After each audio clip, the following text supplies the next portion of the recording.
మనకి తెలుగు రాష్ట్రాల్లోనే కాకుండా కోణార్క్ దేవాలయం అనేటువంటి దేవాలయం ఉంది మనకి ఒరిస్సాలో. అది కూడా మనకి ఆంధ్రప్రదేశ్‌కి అత్యంత సమీపంలో ఉండేటువంటి దేవాలయం. కాకపోతే ఇప్పుడు మనకి అక్కడ అభిషేకాలు, పూజలు విగ్రహానికి చేస్తున్నట్టుగా మనకి కనపడవు. రథం ఆకారంలోనే పెద్దగా ఉండేటువంటి దేవాలయం అది అత్యంత అద్భుతంగా ఉంటుంది. ఇకపోతే ఆ తర్వాత మనకి లోలార్క్ అని చెప్పేసి మనకి కాశీక్షేత్రంలో, తర్వాత గయలో, అవంతిపురంలో ఇలాంటి చోట్ల కూడా మనకి సూర్య దేవాలయాలు కనిపిస్తూ ఉన్నాయి. అయితే కాశీక్షేత్రంలో కూడా ఏమిటంటే మనకి అద్భుతమైనటువంటి ఆసక్తికరమైనటువంటి కథలు కూడా దీని వెనుక కనిపిస్తాయి. ఒకప్పుడు దివోదాసు అనేటువంటి రాజు కాశీనగరాన్ని ఏలుతూ ఉండేవాడు.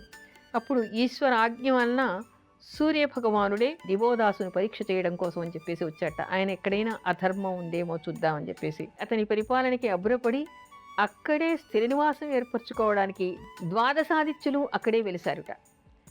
లోలార్క్ అనేటువంటి ఒక కుండం కూడా మనకి కనిపిస్తూ ఉంటుంది. ఆ లోలార్క్ కుండంలో ఎవరైనా స్నానం చేస్తే వాళ్ళకు ఉండేటువంటి వ్యాధులన్నీ పోతాయని ఈనాటికి కూడా ప్రసిద్ధంగా చెప్పుకుంటూ ఉంటారు.